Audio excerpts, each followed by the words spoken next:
Check one, check one.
Good evening, community. I'd like to call the meeting to order. Ms. Williams? Ms. Cousins, Present. Ms. Fowler, Here. Ms. Vowell, Present. Mr. Davis, Present. Ms. Jones, Here. Dr. Roberts. Present. We have a quorum.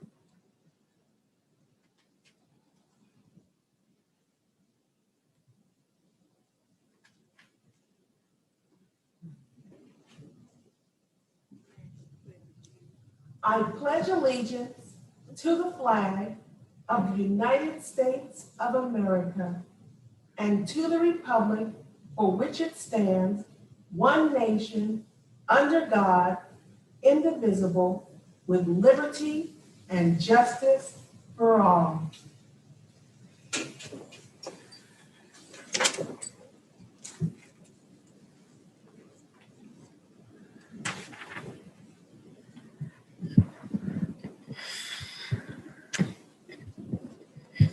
I'd like to move forward with the Spirit of Excellence Award.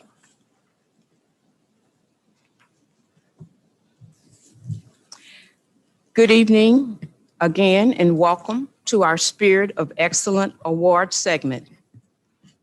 This is a time where we recognize outstanding staff and students who are truly making an impact. This evening, we want to recognize Metro High School graduating senior Hussein Al-Jarani, who has earned the Missouri Seal of Biliteracy in English and Arabic. The Seal of Biliteracy is an award available to native English speakers studying a foreign language and English language learners acquiring English and maintaining their heritage language. To earn this award, students must meet 3 criteria: proficiency in English, proficiency in a language other than English, and socio-cultural competency. Many universities have incentives for the SEAL recipients and award up to 12 credit hours of coursework. The SEAL can also benefit students as they apply for jobs, as more and more employers support the Seal of Biliteracy. Congratulations, Hussein.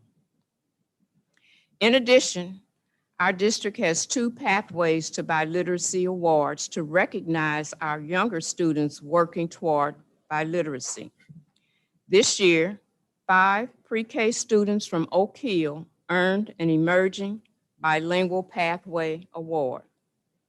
29 fifth graders from Dewey and Oak Hill, as well as 62 eighth graders from Long and NCNAA met the requirements and are recognized with the Developing Bilingual Pathway Award. Congratulations to all our Pathways to Biliteracy Award recipients. And this concludes our Spirit of Excellence program.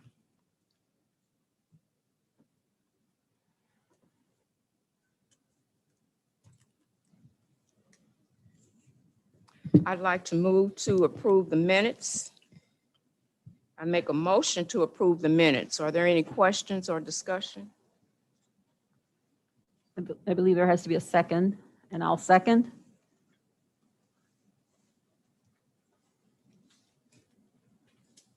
Ms. Williams, you take the roll. I'm sorry, what was the date on those Yeah, minutes? what minutes were they? Are there multiples or?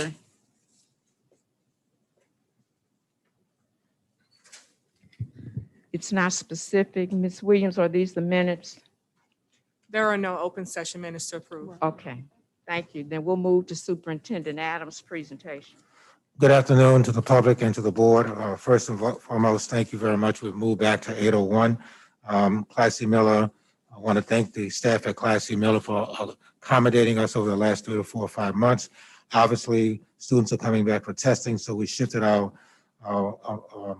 meetings back to 801, and want to talk to the board at the work session about the possibility of visitors coming and what that might look like for further conversation.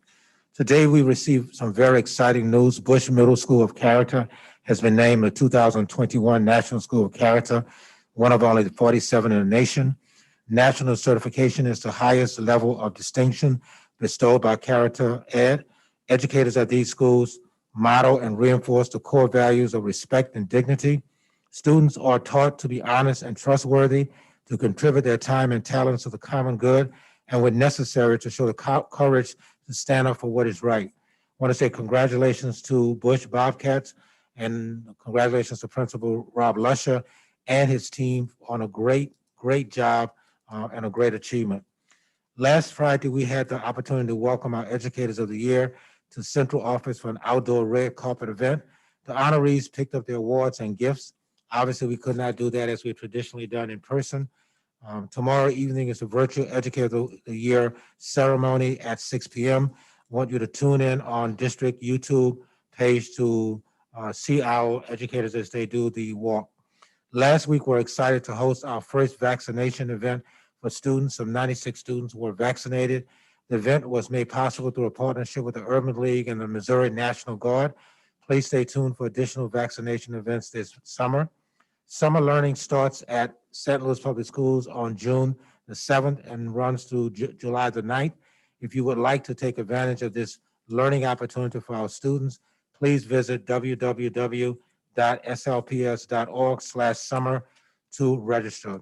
And lastly, not lastly, a couple of announcements. Finally, yesterday, an email went out to stakeholders seeking input on how the district should use the federal elementary and secondary school emergency relief fund called ESSER. If you did not receive the link but would like to comment, please visit www.slps.org/ESSER. That survey will be due at midnight on the 21st. On yesterday, we received some 1,200 responses, although it only went out on yesterday, so we received 1,200 responses. And lastly, we have worked to, obviously, the board heard the superintendent's recommendation for a virtual school at Dunbar. At this point in time, we only have 4 families who have signed up, so it is unlikely we're going to move in that direction. Part of the concern may be some disconnect with families believing that we will be doing virtual and in-person next year. It is likely that we'll only be doing in-person and giving families an opportunity to do virtual through the Dunbar school site. But at this point in time, we've had over 1,000 inquiries, 1,000 hits on the website, and also did a webinar with families, some 20 to 25 families. But at this point in time, only 4 families have signed up for the virtual school site at Dunbar. We closed it down, but we'll continue to take inquiries. If that number changes, I'll come back to notify the board where we are with that. But at this point in time, we only have a small number of families who are interested. And as a result of that, we will likely not be offering it with 4 families. It's impossible unless we get a 100 or 200 families. So I'll come back and give the board an update after this announcement. It could be some miscommunication with families understanding what needs to happen. So after this announcement tonight, we're likely going to extend some time for a couple of more weeks to give them some time to see if that is something they might be interested in. But there may be some communication understanding that they still have the ability to do both, when next year is not our intent to have families do both. At this point in time, we have 2 presentations. The first presentation is a financial update by Mrs. Banks, followed by a presentation by Mrs. Kim Moody on our reading literacy adoption for next year.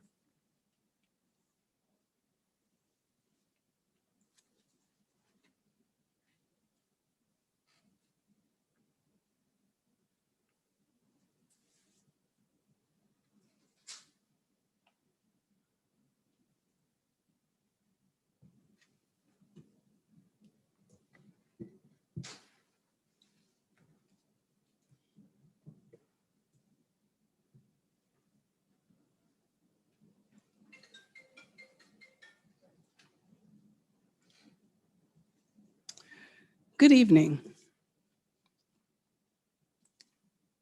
I'll start with the financial objectives, which have not changed except for the 3rd item. Of course, we've talked about submitting the fund balance policy amendment, which basically changes the language from achieving a minimum fund balance of 10% to maintaining long-term financial stability at 30%. It's on the consent agenda tonight for approval, and if approved, the amended policy will then be posted on the website.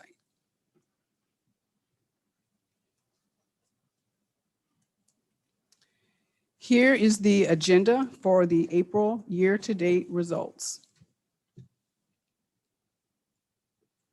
We do have a COVID-19 update with 3 new additions this month. Approximately $6 million of E-rate emergency connectivity funds. We mentioned this in a prior meeting where we did not know what our allocation was. Ms. Vinoy has been in contact with our consultant for E-rate and identified that there are over $7 billion being made available based on funding requests, and it's really based on the highest FRL, free and reduced lunch, district percentages. We are obviously one of those districts and anticipate $5 to $6 million of eligible costs since July 1 of this year that will be reimbursed. The state of Missouri has received $800 million of homeless children and youth funds. We believe these funds will be primarily for personal supplies for homeless families. We do not yet have a district amount, but anticipate that we will receive some funds. We also have up to $2 million of teacher recruitment and retention funds. The Human Resources Department has been made aware of these funds so they can start planning on how to use these funds. And we obviously still have the $100 million of ESSER 3 funds and the $46 million of the ESSER 2 funds.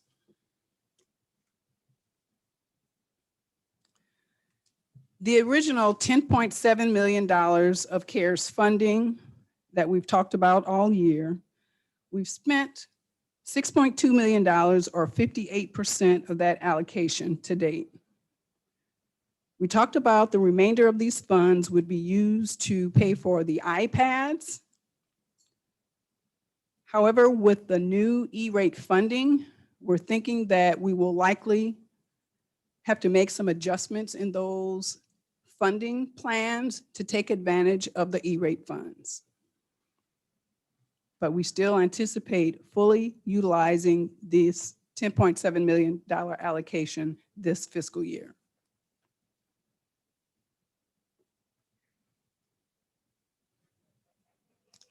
April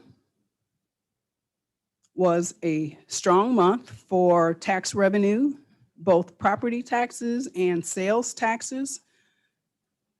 Actuals came in higher than the projections for April. And we've listed some of the largest expenditures as we do each month to provide a little bit more detail. These expenditures do not include any salaries. They do not include any legal expenditures or any utilities. A lot of contract expenditures.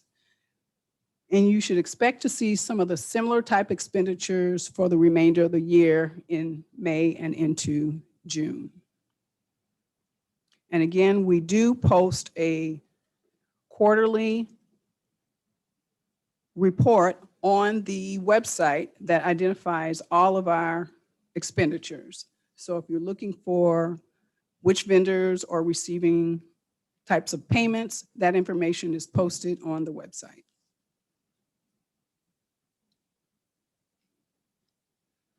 Here are our April year-to-date revenues. We received $12.5 million in April, $320 million year-to-date, or about 79% of the revenue budget. The local funds include the property and sales taxes primarily, along with some other revenues. Under state are some basic formula and transportation funds. Under federal, there are some comprehensive, food service, adult ed, and vocational education reimbursements. and others, but those are the big ones.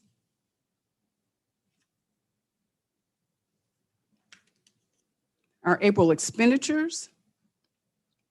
We spent $38 million in April, $295 million year to date, or 72% of the expenditure budget. As you can see on the far right column, the percentage spend in the various categories. You can see that the purchase services and supplies and materials categories are where the surpluses will likely be. In our various grant category, on our various fund categories, GOB is the fund that probably has the greatest percent, or is anticipated to have the greatest percent of expenditures based on the budget. So most of the surplus will be in the grant funds, which we'll be able to carry over to next year. Also, in that would be the food service, where we've talked about before, the expenditures are lower due to the summer feeding program versus the national school lunch program.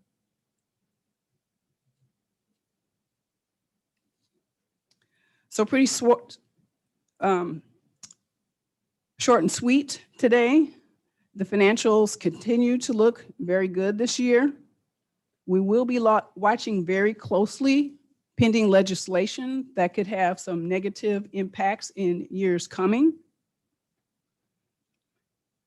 And we'll be considering a GOB budget amendment, as I discussed before, based on the new funding from E-rate. So I'll take any questions you might have. Just kind of as a reiteration, could you explain the excess fund balance for the members of the public who are watching? Because we do get questions repeatedly about why it seems like we have so much funding that we're just not spending. So if you could just give kind of an overview of what that excess, what those unrestricted funds are and why we maintain that balance.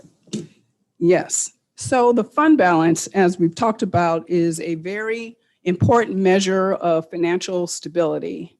And we've worked long and hard over the years to increase a fund balance to a level that is comfortable, where we can pay our expenditures without having to borrow funds.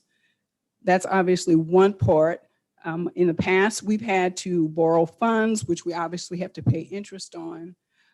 So having those funds that we're able to pay our ongoing expenditures is important, especially when you consider the cash flow of the district. We receive the majority of our funding in local funds, which would be the property taxes, which is probably 70% of all of our revenue. The majority of those funds are received in December and January. So the expenditures don't stop and wait for those revenues. We pay a pretty constant level of expenditures from month to month. So we really have to pay those expenditures out of the fund balance until we receive the next year's revenues. So again, it's really, the fund balance provides some stability to the district to continue with the ongoing operations of the district without having to borrow funds. And it's kind of like your safety funds. If you've ever heard that you need to have at least 3 to 6 months of funds in a savings account, this is kind of like what the fund balance is. And the fund balance, you know, it really represents less than a year's worth of expenditures. So even though it sounds like we have a lot of fund balance, it's only a fraction of 1 year's budget. Thank you. I appreciate that. I know it comes up a lot, and I believe that the best practices generally accepted in Missouri is about a 20% fund balance. So I think that if we're able to bridge that gap, we're going to be doing a lot better with that 30%. So thank you for all your work on this, and thank you for that explanation. Hi, Ms. Banks. I had a question about the $800 million that you quoted for the homeless children and youth fund. How do you go about determining the number of homeless children that we currently have in the district. I know even pre-pandemic, we had a large number. So, and with people having such stressful situations where they're losing their homes, and I'm thinking later in the year that a lot of our homeless students are going to have a problem getting to and from school. So you said that this would be for personal supplies. How do you do this? Well, we do have a homeless department that spends a lot of time with the homeless, supporting the homeless community. And in our core data, we certainly have identified the students and families that we know of as homeless. So there are several pots of homeless money that are used for various categories based on the funding source. So we do have some funds that are for transportation. Again, we believe these newer funds are going to be more for supplies. We don't have all of the regulations yet or what our allocation might be, but a lot of that is based on the plans that the homeless department works with the rest of the deputy team to help equitably make sure that those students are receiving what they need. So, Ms. Jones, I'll add some additional information to Mrs. Banks' comment. Schools normally identify students as homeless based upon their interactions with them through social workers and counselors. Once those students are identified, services are provided from the homeless office. There's a McKinney-Vento definition that determines if a student is homeless based on doubling up, moving more than once or twice and that kind of stuff. And so there is a criteria that's used, and we put that data into our, as Ms. Banks indicated, our SIS system, so that data could be tracked.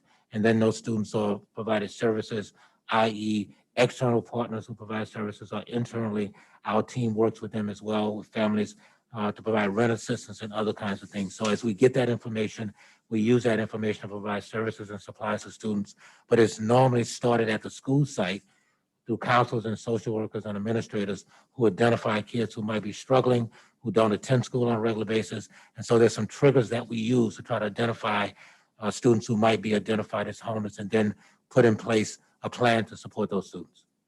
Okay, thank you, Dr. Adams. Is there a phone number that people can call if they know of a homeless student? Yes, ma'am. I'll get it from staff, and I'll get it to you before the meeting ends, and repeat it such that we can put it out there.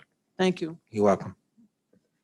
As a piggyback on Donna's question, you had mentioned about the free and reduced lunch, the FRL.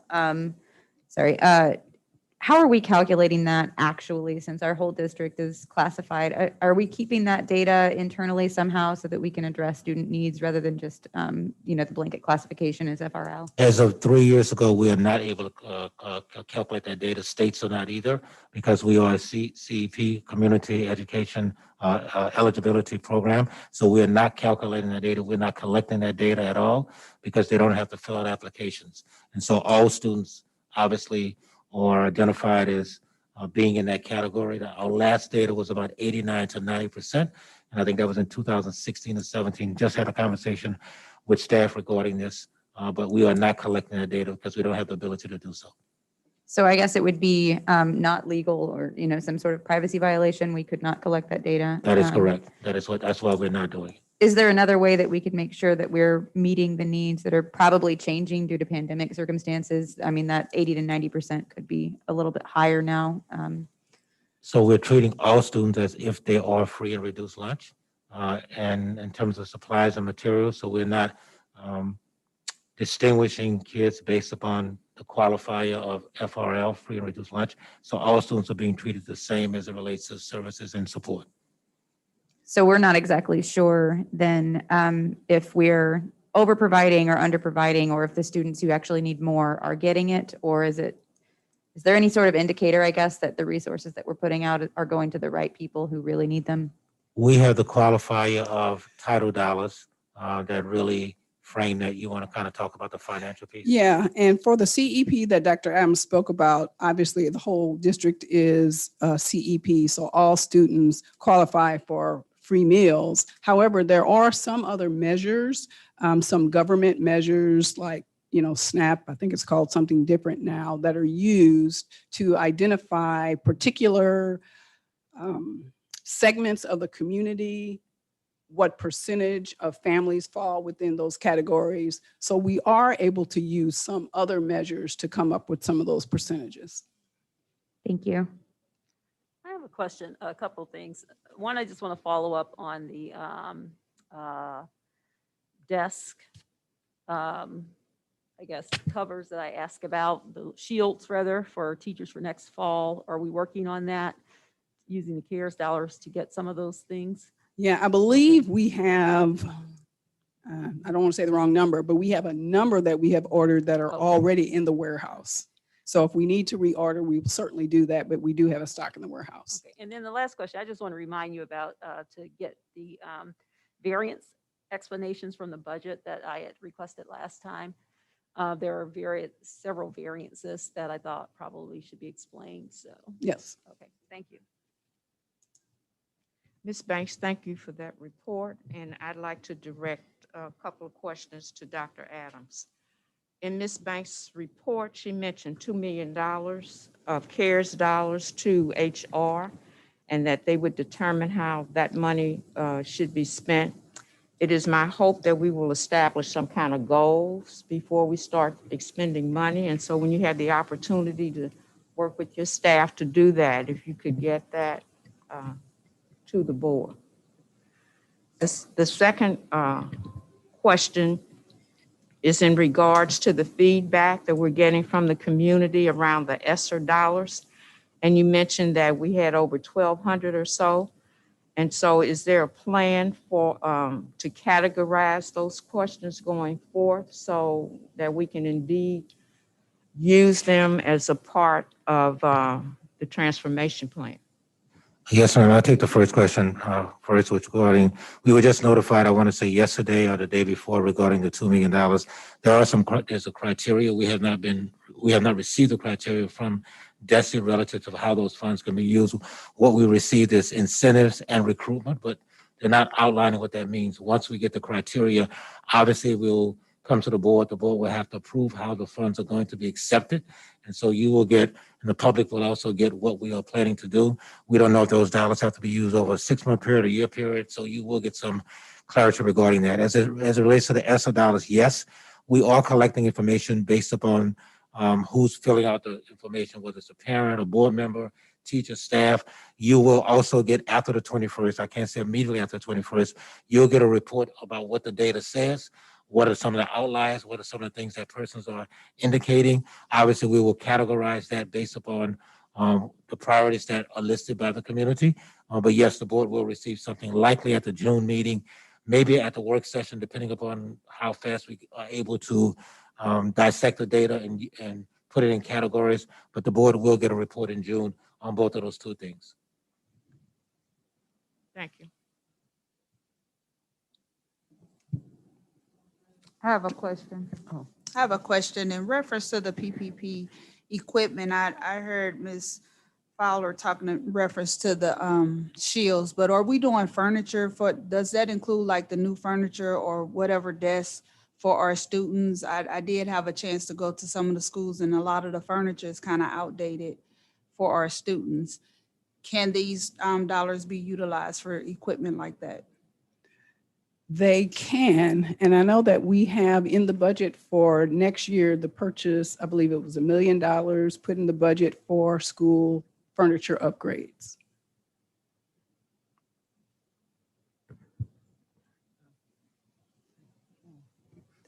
Last question for Dr. Adams regarding the PPE. Are we receiving any reports of shortages or any needs that are not being met by these funds?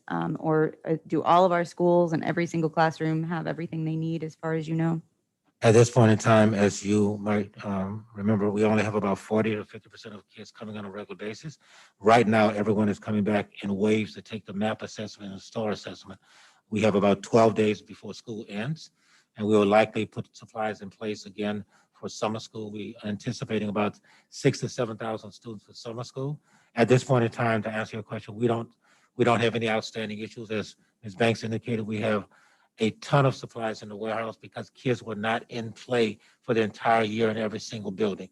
And And traditionally, at some of our larger high schools like Gateway, only about 250 kids were coming on a regular basis. And so we ordered for 1,000, only 250 are coming, so we have more than enough supplies in the warehouse to use, i.e. for the summer or for the fall, depending on what happens with the criteria around mask wearing, social distancing, and those kinds of things. Do we have a plan for the excess if we end up with a ton of stuff that's unused?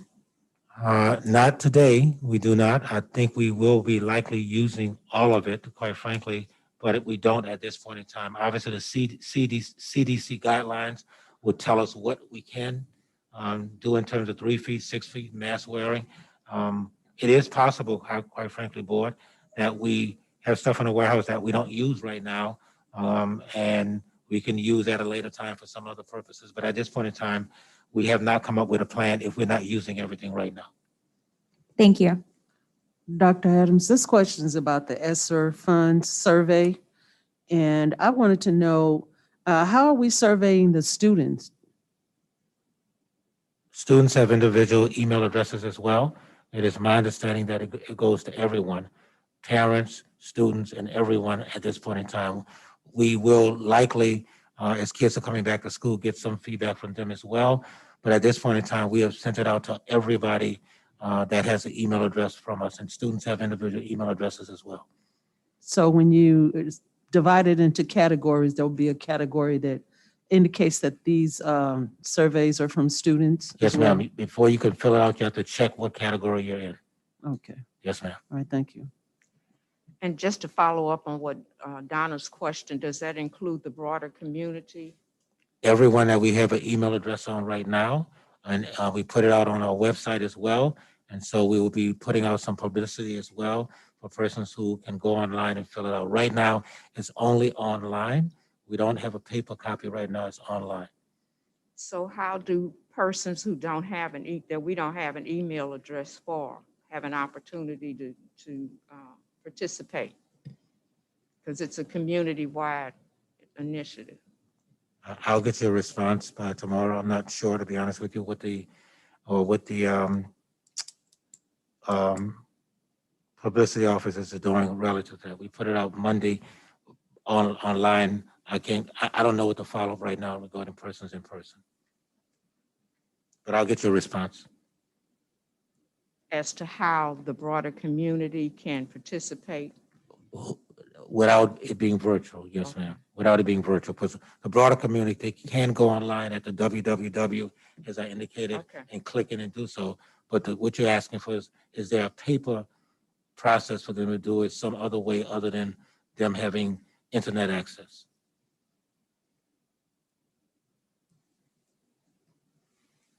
Ms. Banks? I think that's it, Ms. Banks. I would like to make the board aware, because I think it's important, Ms. Banks kind of alluded to it, but I want to be very clear.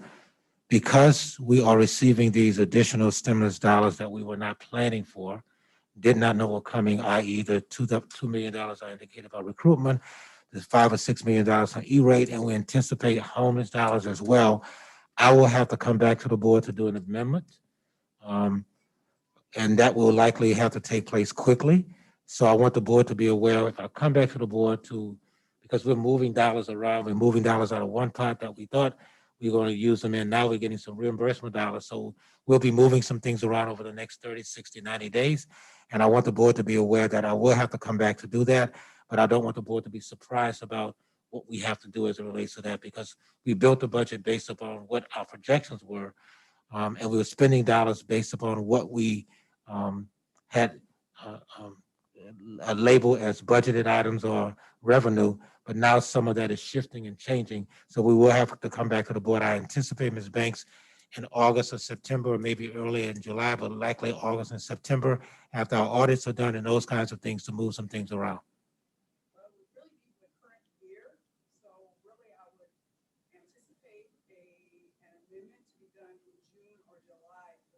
Gotcha. Thank you. Okay. So June or July, coming back to the board, probably at the work session in July, asking the board to make some adjustments relative to budget. So that adjustment is to the current operating financials, not next year's budget? Correct. Okay. Yes. talking about filling any budget gaps with ESSER dollars or? We're not filling any budget gaps. What we're doing is shifting. If we were spending GOB dollars to cover something, and now we're getting ESSER funds, we're shifting that to the ESSER fund such that we have flexibility in the GOB dollars. So we were paying ourselves for advanced expenditures prior to ESSER. We didn't know those expenditures were going to even be there. And so we're using local sales tax dollars, let's say, to cover computers. And now ESSER is saying that they're going to cover those computers. So we're shifting that budget item to something else that we can cover out of GOB.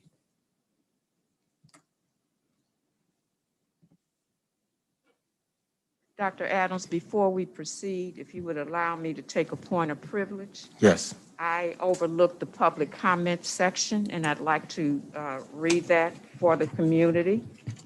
And then I'll ask you to respond. The Board of Education is committed to receiving public comments during the COVID-19 pandemic and the corresponding suspension of in-person public Board of Education meetings. As a part of this effort, the board is inviting interested members of the public to submit written comments to the following email address prior to the start of the board meeting.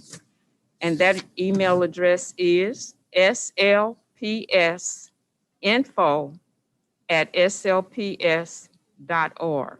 And can you update the community on where we are in terms of returning to in-person public comments? At this point in time, we checked with the health department, and this room that we're in now can accommodate approximately 225 persons.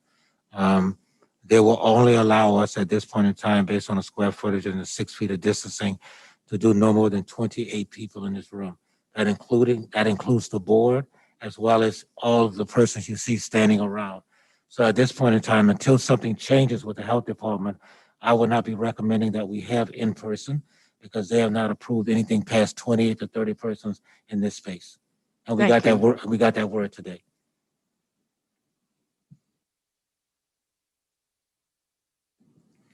The next presentation, which is the reading presentation, Dr. Moody. And the board has packets of the materials that to your left that is yours to take, plus to my right will be our vendors, and some of you have interacted with them as well. Dr. Moody.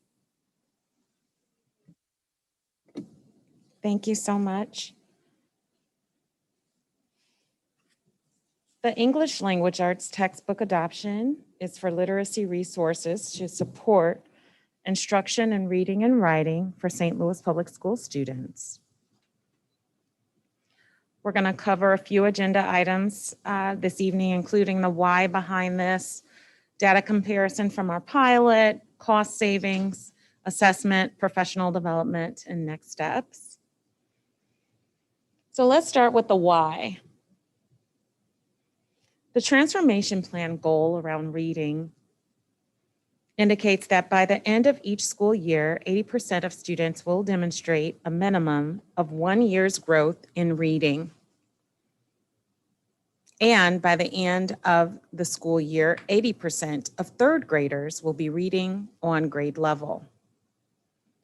DESE recommends a system-wide evidence-based approach to literacy, and convergent research and best practice for literacy instruction for urban students supports the use of a system-wide evidence-based literacy program.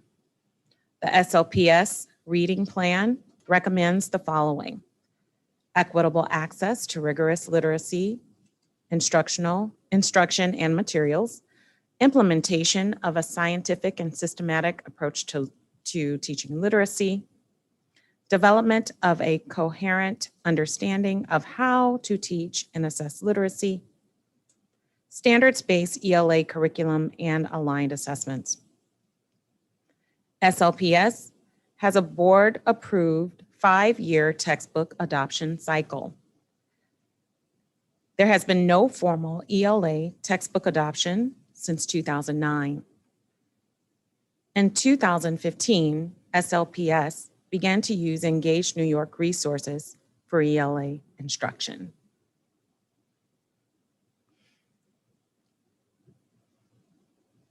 In preparation for an ELA textbook adoption in 2020, a reading program pilot was adopted for implementation in the 2019-2020 school year. Savis was piloted at 2 elementary schools. And after only 3 months, preliminary results proved promising for our students in comparison with the average growth of students in 23 elementary schools across the district using Engage New York resources. 100% of kindergarten students who participated in the program were able to move from the early literacy assessment program and Renaissance Star by the end of the pilot period. Textbook adoption committees were convened in 2020 and in 2021 to recommend a reading literacy program. Savis was selected as a top program by both committees for grades K through 5 and grades 6 through 8 in 2021. Annual cost savings for K-5 when moving to this newly adopted product, if the board approves, is $1,756,728.77. For 6-8, the cost savings is $595,009.20,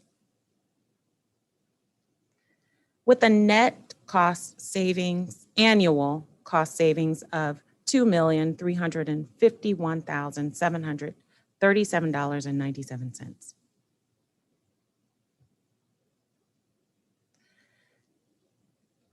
With the adoption of the new program, we will be able to consolidate some of our assessment practices. We will be able to eliminate the Scantron Achievement Series for English Language Arts, which is currently given 8 times annually.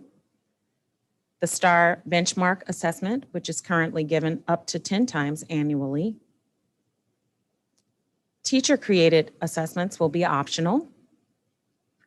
And frequent formative assessments in the form of exit slips will also be eliminated.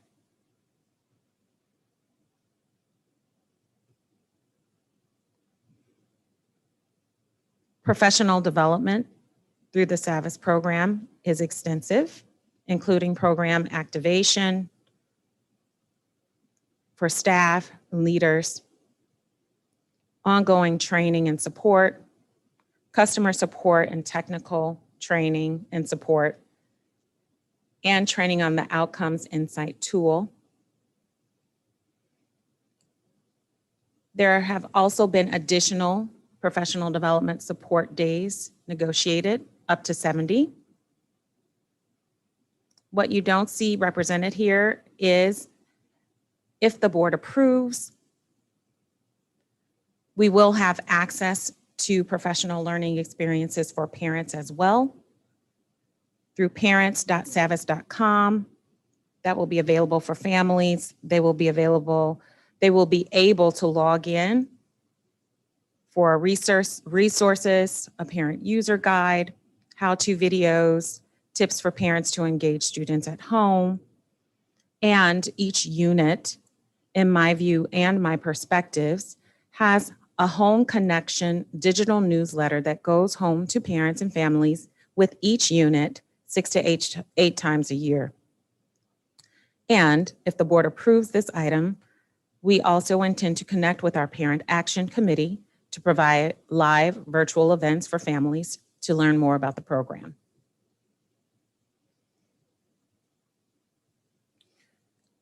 Currently, the list of members of the Council of Great City Schools using Savis Literacy is extensive, with most exceptional results in Atlanta, where 42.1% of third grade students and 57.8% of eighth grade students are rating at or above the target grade level, and in Chicago Public Schools, who in 2019 Students across all grade levels earned the highest ever reading scores, with 61.8% of students meeting or exceeding the national average. Our next steps is to request board approval of this item, and I am available now to answer any questions. I do have a question, please. I'm so glad to hear you say that there's a way that parents can dialogue with the company Savis, because just recently I do virtual with my granddaughter. She's a first grader, and she was doing her Savis testing online. And I was about to lose my mind because I couldn't find the information to get her in on Savis. And so this is going to be really helpful to parents. And I'm so glad that you talked about how to engage with parents, because that is going to be the key to a lot of it. And I appreciate that. Thank you. I have some follow-up questions. That was one of my questions I had written down, was about the options to train parents, but I guess I would like a little bit more detail on what that means. Does that mean that they will just learn how it's used, or will they be able to train on how to help engage their children in reading? Also, will there be summer options for those parents to keep their kids engaged? And then lastly, will there be like options for parents who are going to have preschoolers going to school to help them, get their children ready for school? If you could kind of explain what really is available to parents in a little bit more detail, please. Yes, so login resources are available Mhm. online for parents at parents.savis.com. A parent user guide is available. How-to videos for parents, including tips for engagement, professional learning resources for engaging students at home. And in addition to that, there is, with each unit in the program, parents get a newsletter to help them understand what their kids are learning about, and providing tips on how they can engage students at home within the context of the unit as well. As for summer, if students are engaged in summer learning, they will have access to the device and Savis resources. At this juncture, I cannot tell if they will have access beyond that, beyond summer learning. Okay. Anything for students who are going to be starting preschool in the next school year? Well, we do have, if the board approves, we will have access to resources for grades kindergarten through 8. If the board approves, we do have a support who is willing to purchase items for pre-K. So we are looking forward to a board-approved item so that we can move forward with a recommendation for pre-K. Okay, thank you. Yes. Yeah, I'll elaborate just a little bit. The foundation is working with us with the possibility of covering the cost for ECE if the board approves this, because they don't want to purchase a different program than the one we are looking to purchase. So if the board approves it, the foundation is working with us to try to secure enough dollars. So quite frankly, I think they already have them to purchase for ECE. I have a question. Yes. I see you're saying that there's times, all of this is virtual, correct? No, it's blended. It's blended, okay. Yes, I ma'am. just wanted to make sure it'll be times, so if the parent actually will kind of need someone face to face to kind of walk them through certain things, then they'll have access to do that. You mean the parent training? So, right, Right, virtual, but live. okay. Yes, ma'am. I have a couple questions. Yes. So just to clarify, because I'm not sure it was totally clear, our current program, Engage New York, Mhm. doesn't involve textbooks.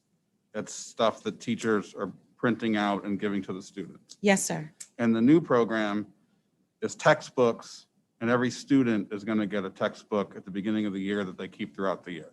Yes, sir. Okay.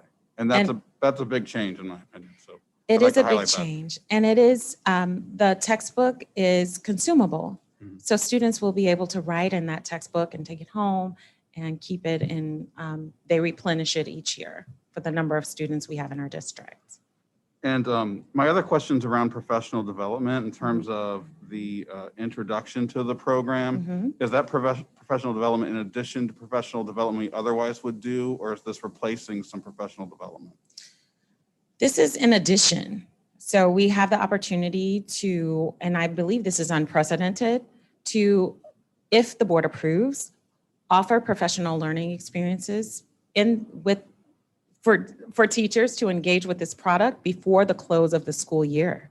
So they will have digital access and they will actually have access to the product so they can do lesson planning over the summer, explore the online resources. And so we are very excited. And so this professional development offers extended opportunities. And there's professional development for teachers at the beginning, and then it's ongoing throughout the year as well. Yes, sir. Designed for this product provided by Savas. Yes, sir.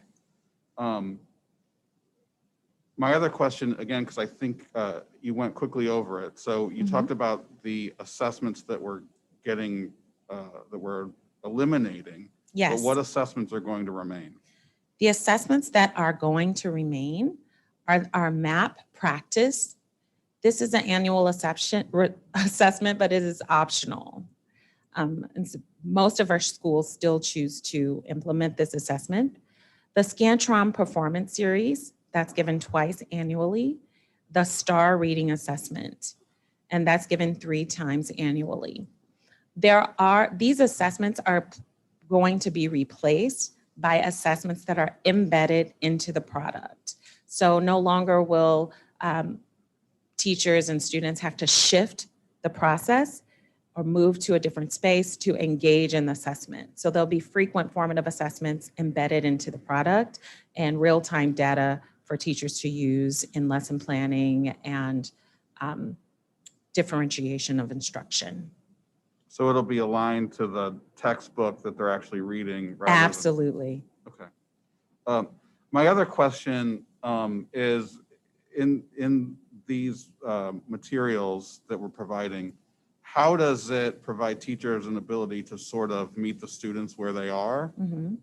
So there's not just one size fits all for a classroom that has a lot of people at a lot of different levels. Is there an opportunity in these products to help teachers with that? Absolutely. So one of the features of this product is that it's K5 features an in-classroom reading library at a variety of levels. Again, it also has embedded in the program frequent formative assessments that allow teachers to assess where students are and differentiate instruction based on student performance. And so when teachers are dividing students into guided reading groups, or whether they are providing opportunities for our advanced students for extended learning, this resource provides differentiation for both high and low level. And that'll be part of the professional development as well? Yes, sir.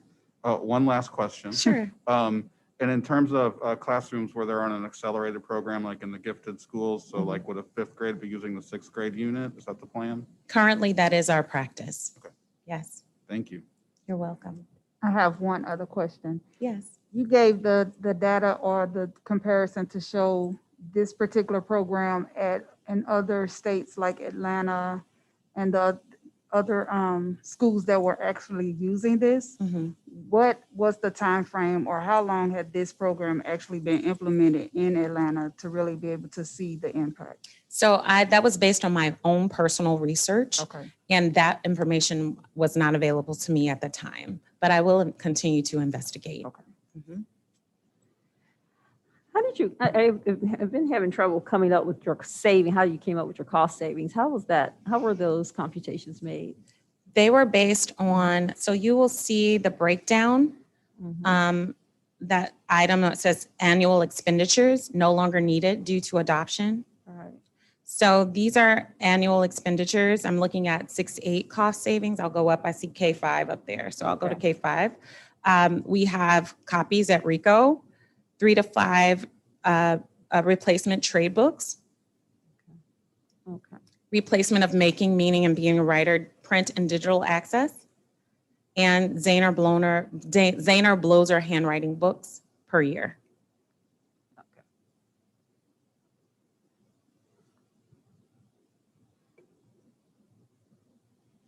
I have a question. Yes. How did you go about determining that this program would be really good for our district? Your office, which office is this that's doing it?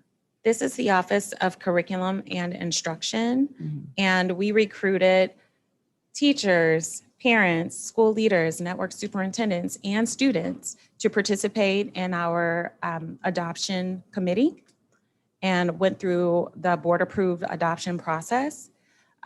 They reviewed materials, sat through presentations. We had a checklist that included all of our needs, including the need for a blended model and blended instructional model, resource, including alignment to Missouri learning standards, including embedded assessment and differentiation.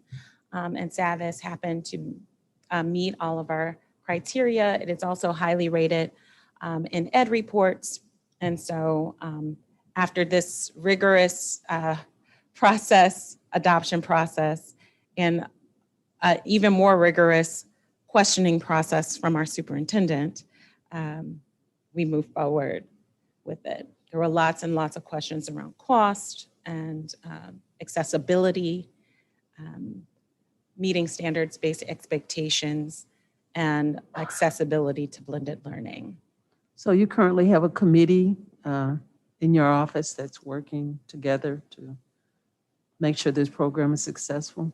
No, well, our curriculum specialists, we have curriculum specialists for middle school, secondary English language arts, and elementary English language arts. The committee, the adoption committee, was a separate committee that was convened for this purpose. Okay. All right, thank you. Mhm. I had a follow-up, or actually I have a few questions. One was kind of along the same lines as Donna. I was wondering how we've engaged other teachers across the district beyond those two schools that I think you said it was piloted in two schools. Not sure which ones those were, but is there a way that teachers were able to preview this other than serving on that committee? And how was that committee chosen and convened? So the two schools were Herzog and Gateway Elementary. And teachers they had the opportunity, they had the privilege to volunteer. So a call went out for teachers to volunteer for this committee. Okay, so we are giving our educators across the district opportunities to engage with this and weigh in. Yes, There ma'am. was not like any sort of limit on, we can only have 10 people in the committee. It was open to all of our educators. It was open. We did have to have a limit. Our limit was 25. Okay. And we did meet that limit. Okay.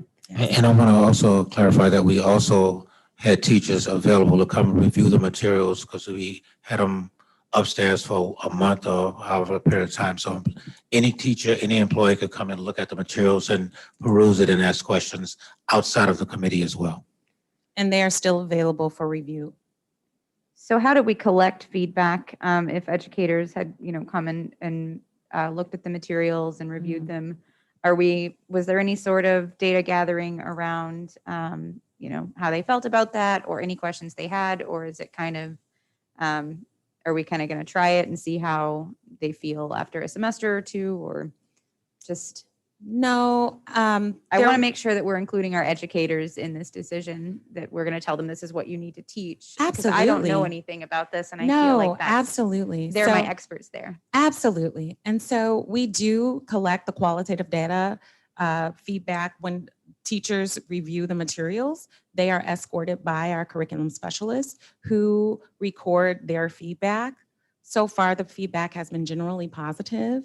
A lot of teachers who are visiting, it's out of curiosity at this point because they're hearing about this and there's some excitement building about it. We do value our teacher voice, and we're very, very adamant about ensuring that we included them in the process. Thank you. My last question was, can you give us just a couple of brief, high-level examples of the student outcomes that were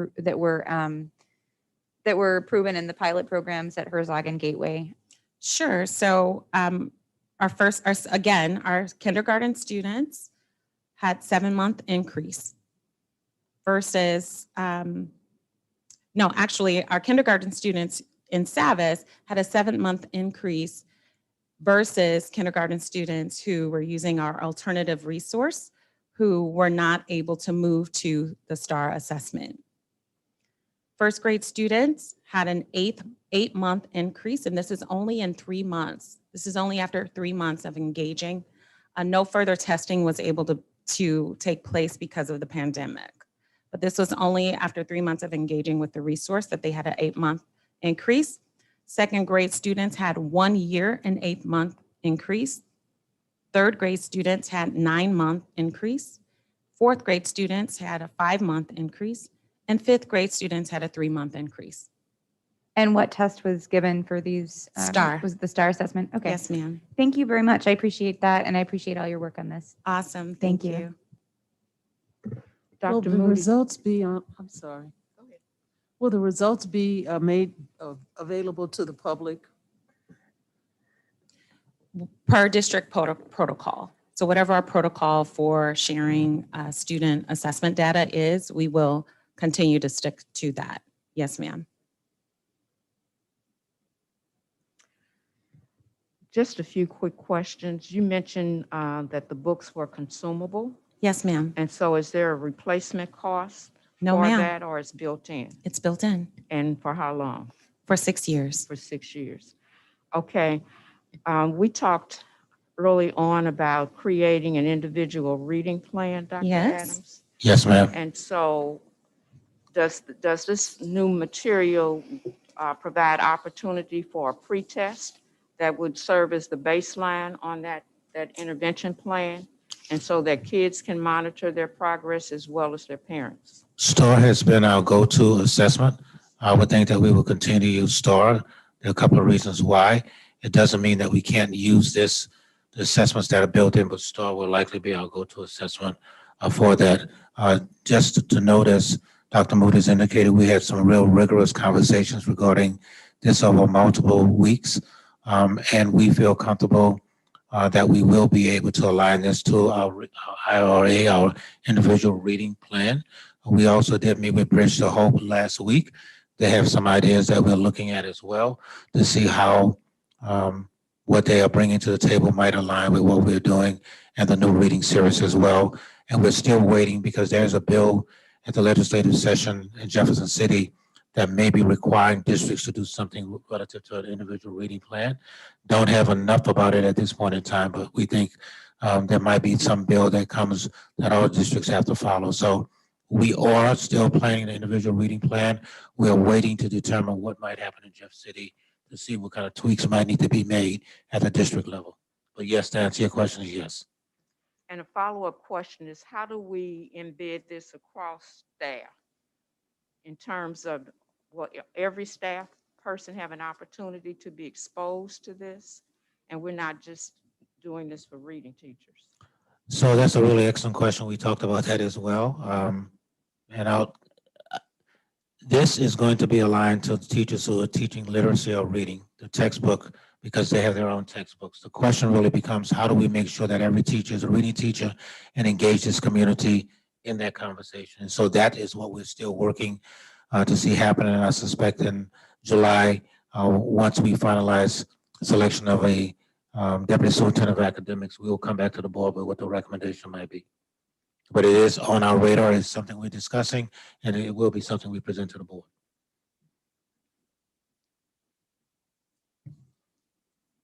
Any other questions? Thank you very much. I'm not sure if Dr. Moody mentioned, 2 years in a row, we did this process. And because of the pandemic, we did not bring something back to the board last year because we wanted to stick with what we had because we didn't know what was going to occur.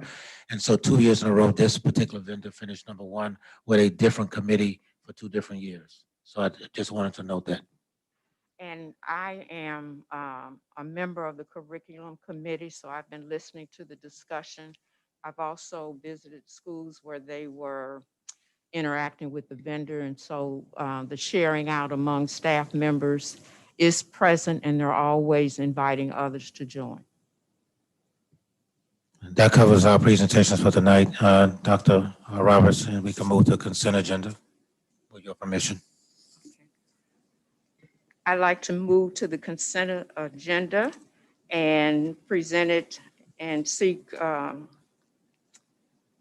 a motion to approve it as is unless there's some additional questions.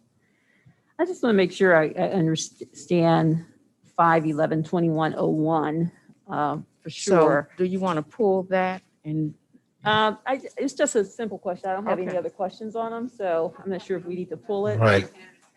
Right. okay. I'm sorry. I have a motion. Okay, I'd like to make a motion to approve the consent agenda as presented. If there are any items that you'd like to have pulled, we can do that for further discussion. well, I'll second on having it approved as presented. Excuse me, And I'm sorry. We have 3 new items, and I would ask that the board would take those separately because you're seeing them for the first time in the public as well.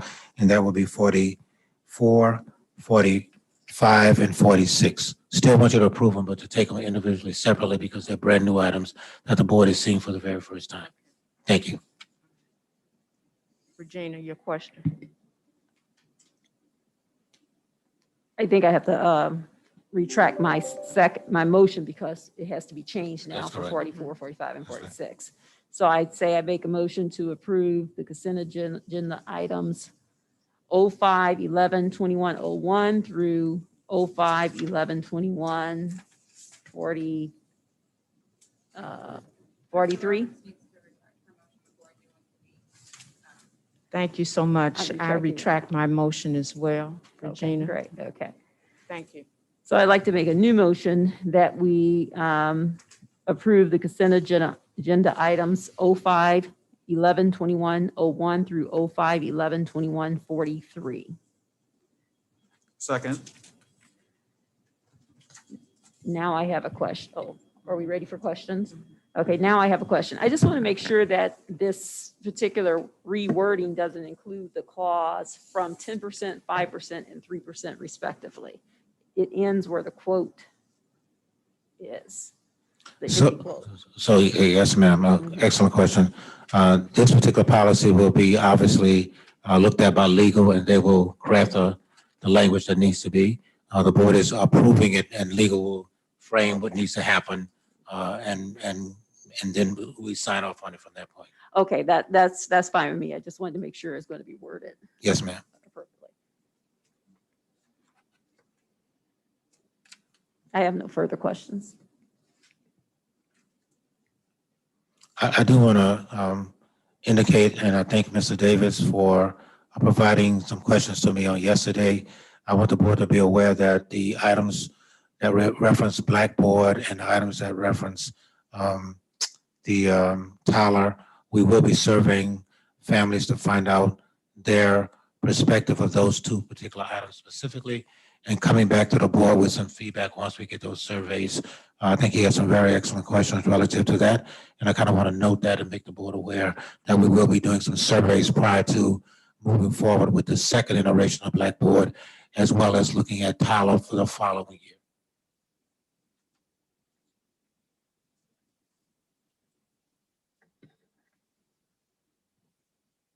Okay, Dr. Adams, we're going to come back to 44, 45, and 46. And so the motion is to approve the consent agenda as presented, but we'll come back to those items. Can I get a Yes, second? ma'am. We'll take those individually one by one. Okay. Is there a second? You got first and a Okay. second, so you Okay. call to vote. Ms. Williams? Ms. Cousins, Yes. Ms. Fowler, Yes, Ms. Vowell, Yes. Mr. Davis. Yes. Ms. Jones. Yes. Dr. Roberts. Yes. Motion passed.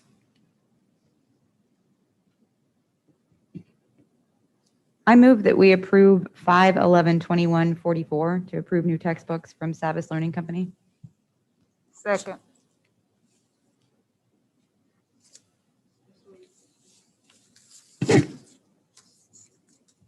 Ms. Cousins, Yes. Ms. Fowler, yes, Ms. Vowell, Yes. Mr. Davis. Yes. Ms. Jones, Yes. Dr. Roberts. Yes. Motion passed. I move that we approve 5/11/21 to approve a contract with Deep Clean and Maintenance, MBE and WE certified. Second.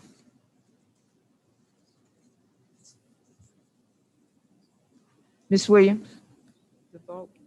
Ms. Cousins, Yes. Ms. Fowler, Yes. Ms. Vowell, Yes. Mr. Davis, Yes. Ms. Jones, Yes. Dr. Roberts, Yes. motion passed.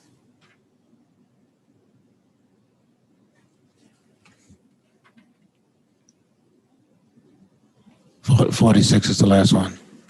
I make a motion that we approve 05-11-2146 as presented. Second?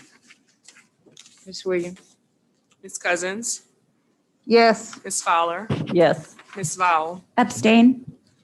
Mr. Davis, Yes. Ms. Jones, Yes. Dr. Roberts, Yes. motion passed.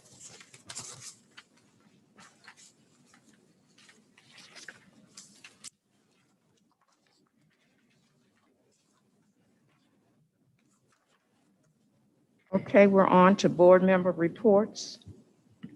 Any committee reports?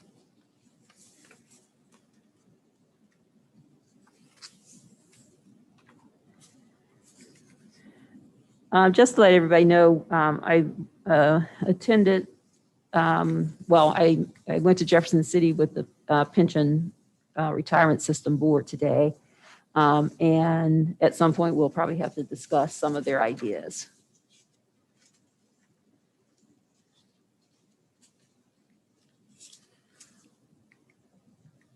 Okay. Board member reports. Donna? None at this time. Okay, Regina?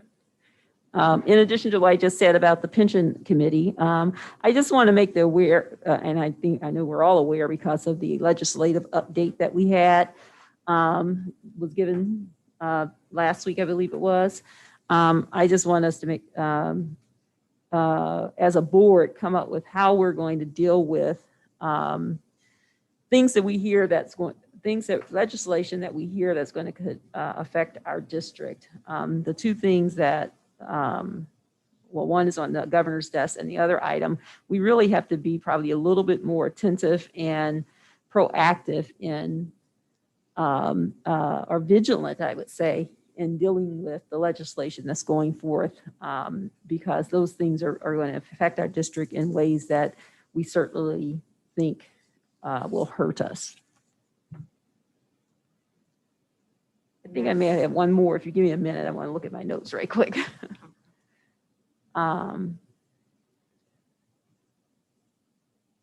No, that's it. Thank you. Mac? I just wanted to have just a comment. Just to all the students who are graduating, and to have come through this year with a pandemic on top of being a high school student is a really big accomplishment. And it's really difficult for all the students who are achieving things throughout the year to not actually be celebrated in person, even at our board meetings.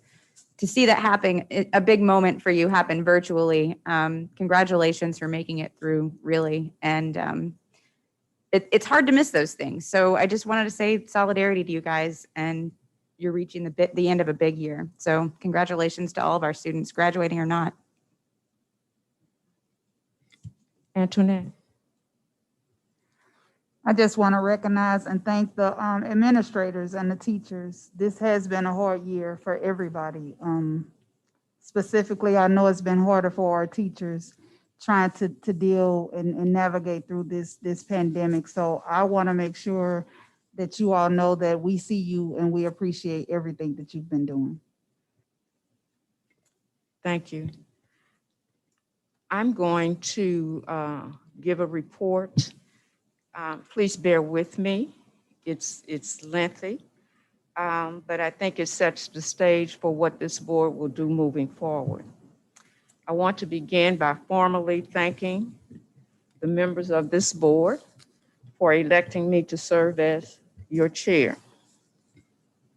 I will certainly lean into you, our students and families, school leaders and staff. We depend on you immensely, elected officials at the local and state levels, and all stakeholders as we acknowledge where we are and urgently plan collectively with your help to move student achievement to the forefront. This board has established vision and mission statements that we will publish and seek community feedback for. This board has also identified 3 goals after listening to the community, a review of the data from the superintendent and staff. And those 3 goals moving forward will be a goal in reading, a goal in math, and a goal around college and career readiness. And again, they will be posted and we seek community feedback. Dr. Adams, you will make that happen for us? Yes, ma'am, I will. Okay. This board will spend most of its discussion centered around student achievement. We plan to, and these are proposals to my board members, will agree and set forth on this path. It is my recommendation that we modify our meetings to hear from not only the superintendent and Ms. Van Noy, but from the curriculum director, as we did from Dr. Moody,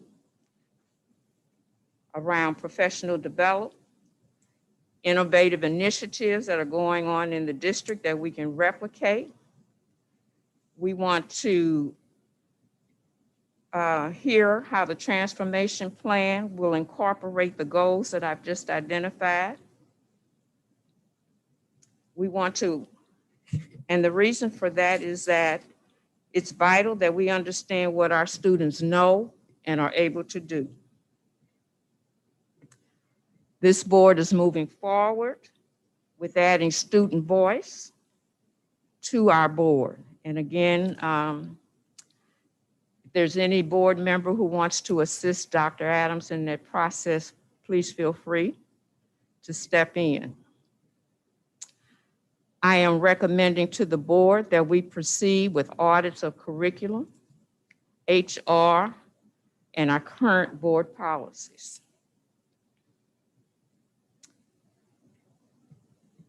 The board will begin its work via the governance committee to add SMART goals. And SMART goals are specific, they're measurable, attainable, results-focused, and time-bound. And I did share some draft documents with the board at our last meeting, and Dr. Adams has some additional sets, but again, this is work for our governance committee. I just want to share it out with the community. The board will also develop guardrails or executive limitations that will describe circumstances that would be unacceptable, that the superintendent, they would be non-negotiables, and the superintendent would be responsible for creating progress measures around those guardrails. In closing, I want to remind the community that your input is valuable, and so we want you to participate in the survey that Dr. Adams outlined earlier. Dr. Adams and I have also discussed plans to engage our local and state officials regarding those things that you shared with us, Regina, that's going on at the state level that negatively impact the work we do here. Special thanks to Dr. Megan Green. She's Alderwoman of the 15th Ward for reaching out to this board, as she is the chair of the Education and Children's Committee, and they're eager to collaborate. This board will also begin to provide pre-boarding opportunities for persons who are interested in becoming future board members. I think that's a critical piece of pre-boarding. There's a lot to know and to be able to do, and I think we can assist in that arena. And lastly, I've agreed to serve as a judge for Collegiate Seniors Capstone Symposium on May 20th. And with that, Dr. Adams, it's all yours. So first of all, thank you, Dr. Roberts. And as you know, Dr. Roberts and I meet on a weekly basis, and I'll be coming back to the board with some recommendations regarding the flow of the meeting in July relative to giving an opportunity for principals and others to come before the board once the social distancing piece is reduced, to allow persons not just from a consent agenda item perspective, but to give more voice to persons who are in the field doing the work on a regular basis, not to make the meeting much longer, but also to try to target them in a way that allows that to occur. I'd like at this point in time to introduce a new board member, Ms. Alicia Sanye, who is here tonight. As I met with the mayor earlier today, she indicated that she will be identifying Ms. Sanye as the new board member to be coming to the meeting tonight, not to participate because she has to be sworn in. And that will happen at the next work session, similar to what we did last month with the other three members. But I want to give her an opportunity to be recognized. Ms. Sanya, if you don't mind standing with the board members to see. And we will formally go through the process of doing it at the next work session such that she could sit at the table. And so I want to thank you for your service, in anticipation of your service, if you will, and your commitment to working with our kids in the district. Lastly, I'd like to ask the board to look at a document that's on your desk. It is a document regarding, as you indicated earlier, Ms. Val, graduation. And so I am inviting the board to participate in the graduation ceremonies on the 26th or 27th of June. We will be recognizing students at Bush Stadium, and the board has a part to play in that effort. Did I say May? Did I say June? Oh, it's God knows I don't want June. May the 26th and 27th. It's been a long year, I apologize. May, June 26th and 27th. You can see, did I say June again? I'm sorry. May 26th and 27th at 6 o'clock. There's a rain delay. If a rain takes place, we will do it the next morning on Thursday and Friday. You can see as well. But this lays out everything, board members. If you go to the last page, it indicates what schools will be participating on what days. And I would like to get the board's commitment, not right now today. You'll get a formal invitation to see what schools you would like to participate and be at the stadium for, but it will be at Bush Stadium. We are going to have fireworks as well. It's going to be a real big deal to try to recognize the students. Again, we did not have an opportunity last year to recognize them. The health department has signed off this time. Last year there were some issues, and so we had to pull back from it, but it will be at Bush Stadium. I'm giving you a one pager so you see, look at your schedules, and please plan on participating. I'll give you some more directions moving forward, but I would like to know prior to the next work session who might be attending which one. If you're going to attend both, that's fantastic. I think Dr. Roberts will have a few words as the president of the board, and other members will be there to congratulate students as well. So long story short, as you said, Ms. Val, this has been a very difficult year, and I'm asking that the board lean in and try to attend one or both of these ceremonies. The focus is going to be kids. I'm not talking, only Dr. Roberts is saying a few words, but it's really about recognizing and celebrating the kids. That's what it's really about at the end of the day. So just want to, that concludes my comments for tonight. Dr. Roberts, I did talk to Mrs. Willis running upstairs to get these documents, and we will be working to try to make sure we get hard copies of the survey in schools such that people who don't have internet access can pick them up, and also get the American possibly to do something as well. And not as this Thursday's paper, next Thursday's paper, to try to advertise where they might can go. Dr. Roberts, can I just add one thing about your presentation? I appreciate all that you've done in such a short time, what, 2 weeks or so. The only thing I would question is, or ask, is that regarding the setting the SMART goals, since these goals really came out of the performance evaluation of Dr. Adams, instead of having the governance committee set them up as SMART goals, I think it's probably important that the entire board participate in that. And we kind of talked about that during that time, having a session moderated by someone from MSBA, so that as we get all these presentations from the various leaders of the district, everybody on the board is real clear as to why they're presenting. And it helps us as we go through the evaluation process next year if the full board participates in that process. That's a wonderful idea. And so you're chair of the governance? Okay. I concur with that. Everyone needs to know it's a lot, but we signed up for it, and I think together we can make it happen. And so, yes, absolutely.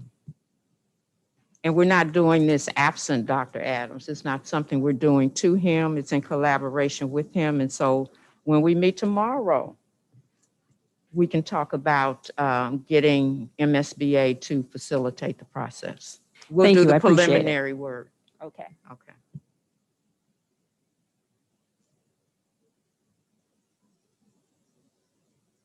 Is there a motion to adjourn? I move that we adjourn. I'll second. Ms. Williams?